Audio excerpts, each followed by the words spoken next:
Buenas tardes a todos, mi nombre es Ana Alcántara, soy ayudante del Departamento Básico de Cirugía y hoy vamos a hablar de aneurisma de aorta abdominal.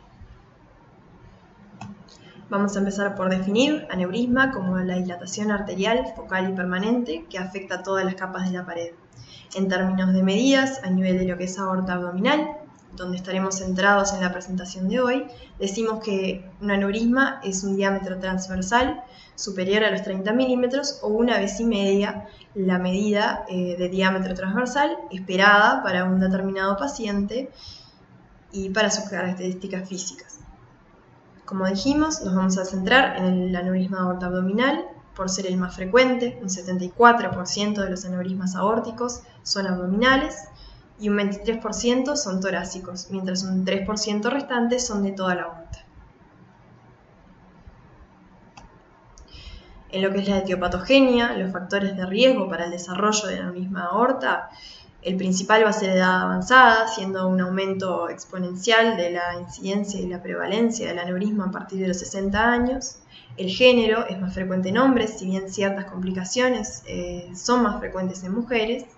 La hipertensión por el desgaste repetitivo que produce sobre la pared arterial que lleva a la expansión del aneurisma. El tabaquismo, siendo que los productos tóxicos del tabaco debilitan la pared y siendo que cuanto más consumo de tabaco exista durante la vida del paciente, mayor riesgo de desarrollar un aneurisma de aorta. La agregación familiar es también importante en esta enfermedad. Un 25% de los pacientes con aneurisma de aorta tienen un familiar de primer grado con patología aórtica, conocida o no conocida. Este dato va a ser importante para la pesquisa en los familiares de primer grado, justamente en los pacientes ya diagnosticados. Otras enfermedades genéticas, como vemos en la foto de abajo, un síndrome de Marfan o el Ehlers-Danlos, que generalmente involucran alteraciones del colágeno, también son factor de riesgo para el desarrollo de esta enfermedad. Son fundamentalmente, como ya venimos adelantando, aneurismas degenerativos. En un tiempo pasado, y sigue escrito en ciertos libros, se asociaba como factor de riesgo la aterosclerosis. Hoy en día se sabe que el aneurisma aórtico abdominal no tiene como factor de riesgo la aterosclerosis o que ésta no predispone al desarrollo de la enfermedad, sino que los factores de riesgo para ambas enfermedades se solapan en los mismos pacientes. Lo que sucede en el aneurisma aórtico abdominal es un desequilibrio de la síntesis y degradación del colágeno por infiltrados inflamatorios locales y enzimas proteolíticas, fundamentalmente las metaloproteinasas y la metaloproteinasa 9. Existen además alteraciones genéticas de menor importancia que los síndromes constatados, como es las alteraciones de los genes en la aptoglobina. Y además, como factor de riesgo, la aorta infrarrenal, de la que hablamos particularmente, tiene una predisposición anatómica y fisiológica para el desarrollo del aneurisma, dada por el afinamiento y endurecimiento a este nivel del vaso, el efecto rebote de las ondas de presión contra el cono aórtico y la escasa cantidad de vasa vasorum y de colaterales que hace que el impacto de la onda de pulso sea mayor a este nivel. Lo que produce todo esto desde el punto de vista fisiopatológico es una expansión condicionada por la ley de Laplace. La ley de Laplace nos habla de que las variaciones de la tensión de la pared de un vaso conducen a variaciones concomitantes tanto de la presión del flujo intravascular como del radio. Lo que sucede es que todos los factores de riesgo que acabamos de mencionar producen un debilitamiento de la pared del vaso a este nivel, de la aorta abdominal, y eso hace una disminución de la tensión de la pared del mismo.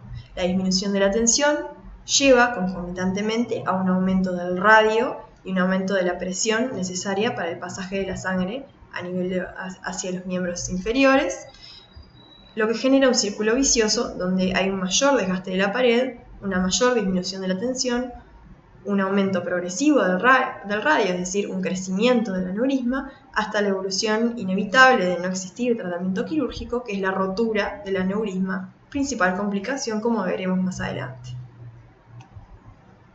En lo que es la anatomía patológica, destacamos, como ya dijimos, la topografía más frecuente, la aorta infrarrenal. Puede abarcar el aneurisma o no ramas viscerales. Lo más frecuente es que abarque ramas viscerales, particularmente la mesentérica inferior. A veces incluye las arterias renales o inclusive el tronco celíaco. Son en su gran mayoría de forma fusiforme, es decir, un aumento uniforme, una dilatación uniforme de toda la pared.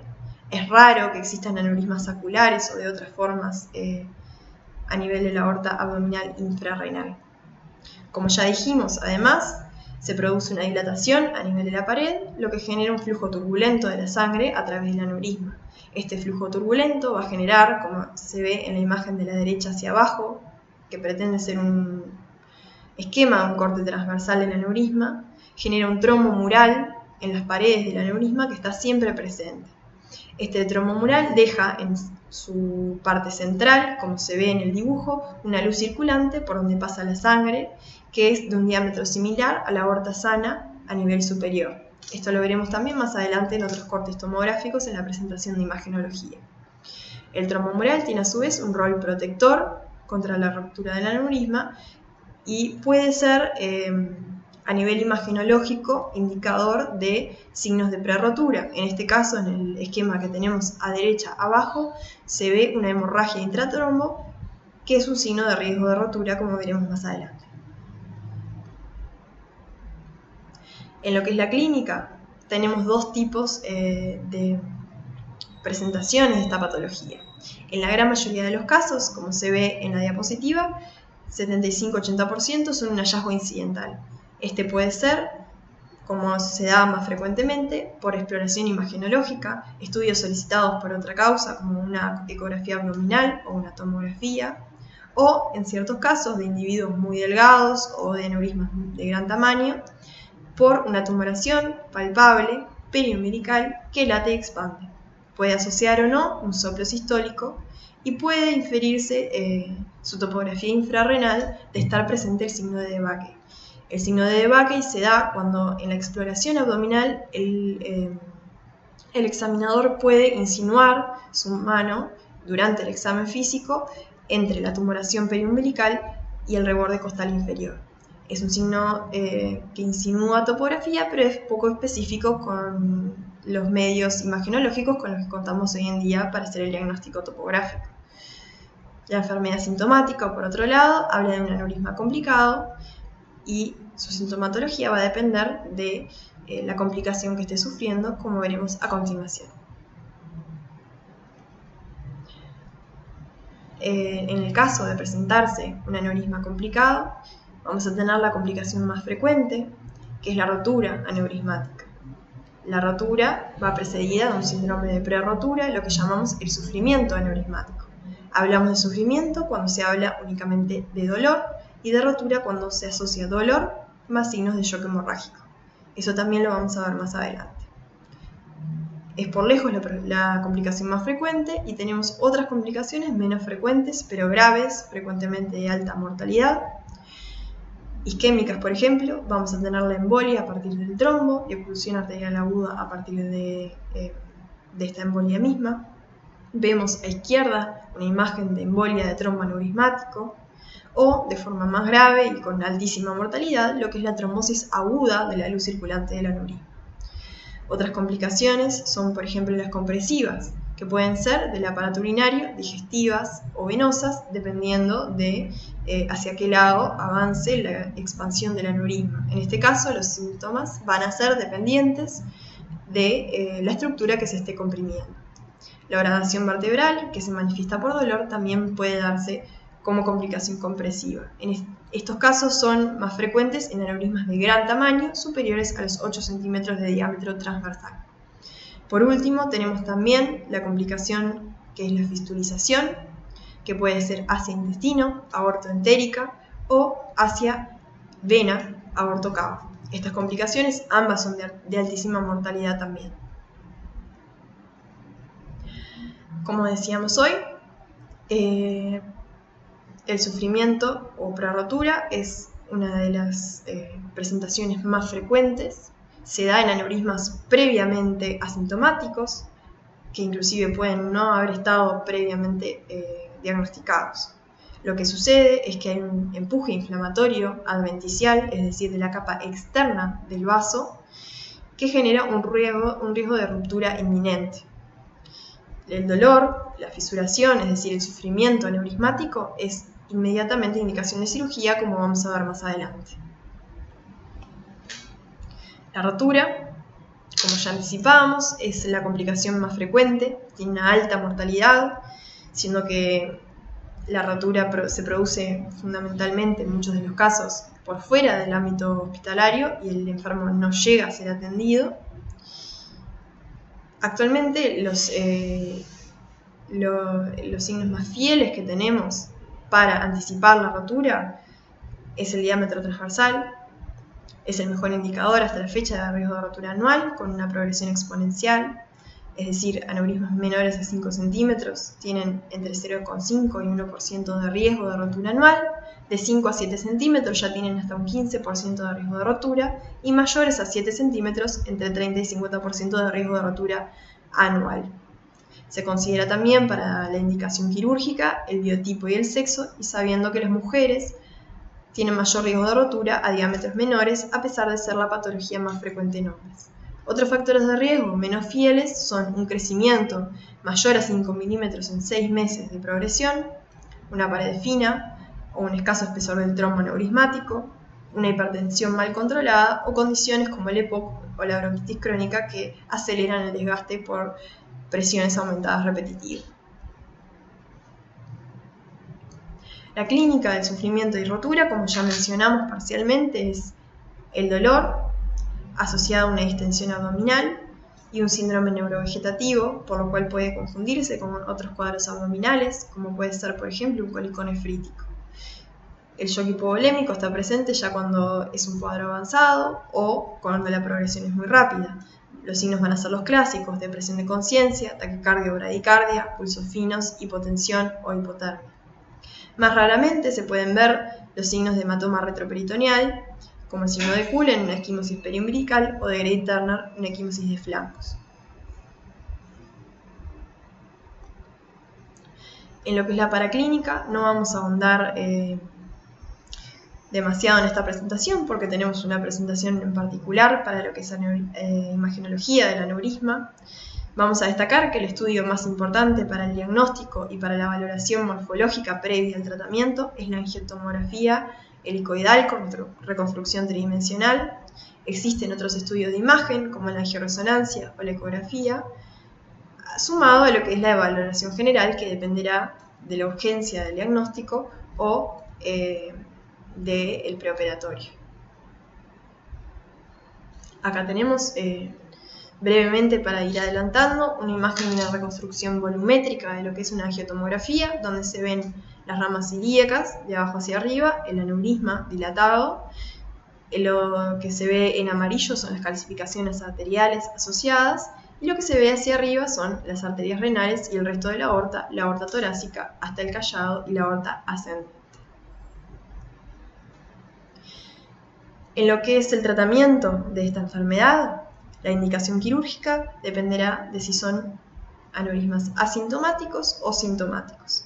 En los pacientes que son asintomáticos, es decir, donde el aneurisma fue un hallazgo a partir de otro estudio, la cirugía tiene indicación de coordinación en mujeres que tengan aneurismas mayores a 50 milímetros de diámetro y en hombres que tengan un diámetro mayor a 55 milímetros de diámetro transversal. Los pacientes sintomáticos que tienen una rotura confirmada o un aneurisma en sufrimiento se operarán de urgencia o de emergencia. Los pacientes asintomáticos que no tienen indicación quirúrgica, es decir, de menos de 50 milímetros de diámetro, en mujeres o 55 en hombres, están sujetos a un estricto seguimiento imagenológico, ya que la progresión, como dijimos, es inevitable al crecimiento de la rotura, y al control de los factores de riesgo para evitar o retrasar el crecimiento acelerado y la rotura. Este control de los factores de riesgo se realiza fundamentalmente con un control de frecuencia y de presión arterial, de preferencia con betabloqueantes, con el cese del tabaquismo de existir este factor de riesgo y el control de las comorbilidades. La directiva quirúrgica para estos pacientes va a ser la exclusión de la circulación del segmento arterial aneurismático con reconstrucción del eje arterial, es decir, dejar por fuera el segmento dilatado de la arteria y evitar con eso su expansión y rotura. La reparación puede realizarse por cirugía abierta o por terapia endovascular. La cirugía abierta cuenta con una mayor tasa de morbimortalidad, una mayor estadía intrahospitalaria y una mayor invasividad. Sin embargo, puede ser de elección ante anatomía desfavorable para la cirugía endovascular, casos cada vez más escasos, o una falta de materiales, por ejemplo, en el caso de una emergencia. La terapia endovascular es actualmente la terapia de elección, es mini-invasiva, lleva anestesia local de ser posible y es de elección de existir condiciones favorables tanto de disponibilidad de materiales y personal como anatómicas. Como desventaja tiene una mayor tasa de reintervención, pero esta desventaja no es nada en comparación con los riesgos que tiene la cirugía abierta en estos pacientes. Aquí vemos una muestra de lo que es la invasividad de la cirugía endovascular respecto a la cirugía abierta. Arriba a la derecha vemos lo que son los abordajes femorales para la introducción de guías y catéteres para el ascenso de las endoprótesis. Como ven, una incisión mínima, opuesto a lo que es el abordaje de la aorta transperitoneal, como se ve en la imagen de abajo.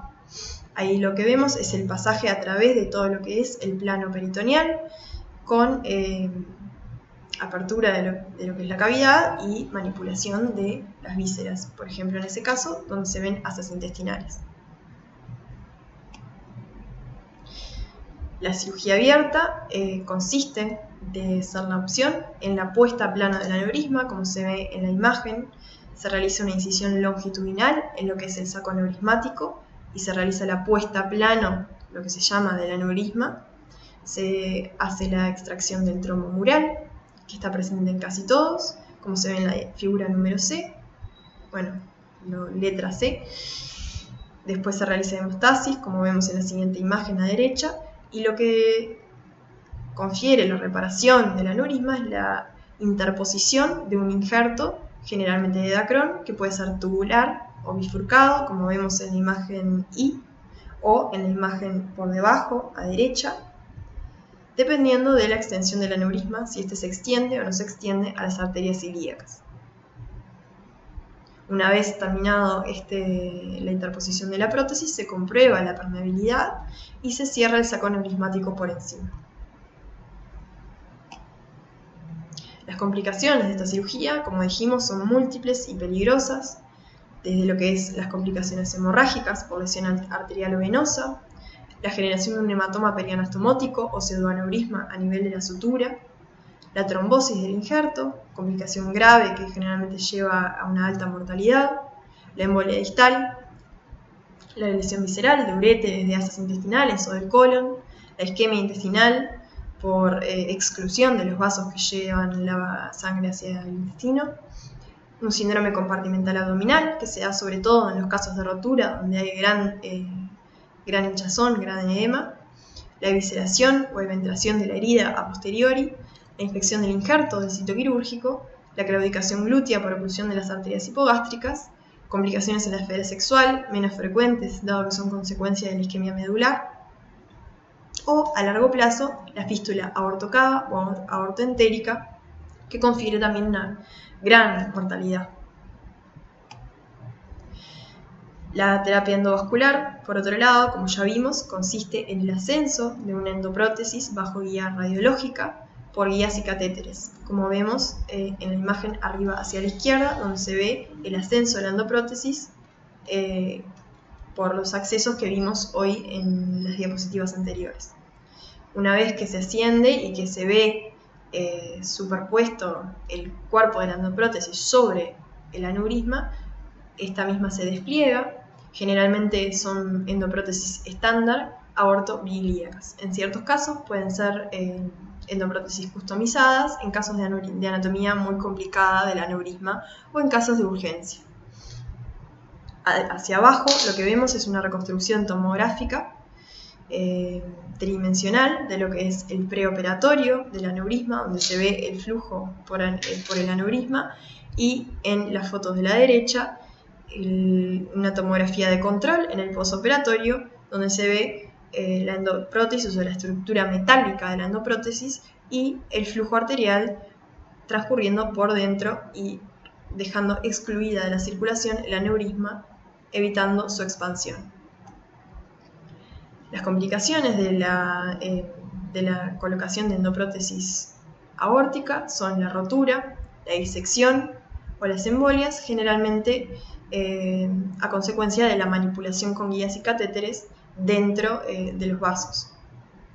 Existe también, en casos más raros, el mal posicionamiento o el colapso de las endoprótesis, también complicaciones graves, la generación de un pseudoaneurisma o hematoma en el sitio de punción femoral, y la complicación más frecuente o más preocupante, que es el endolic. El endolic es cuando existe flujo sanguíneo sostenido hacia la luz aneurismática, como muestra el dibujo de abajo a la derecha.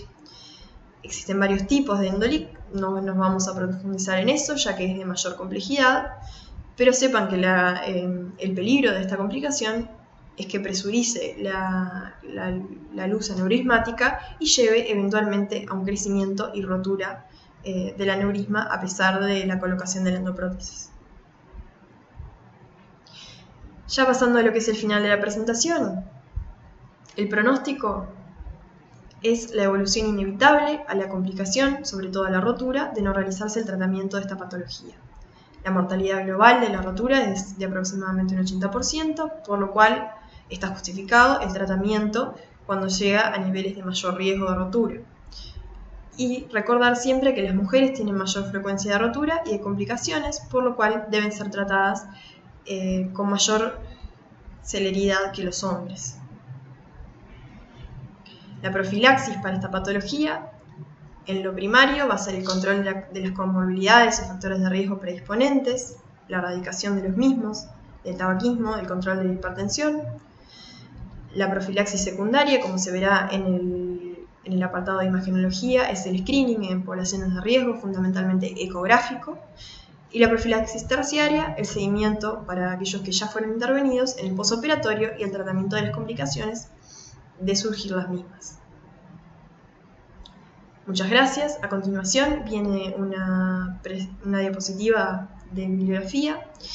Yo creo que lo que más les será útil en este caso es la del Savington y si quieren profundizar del Rutherford, que es un libro de cirugía vascular. Muchas gracias.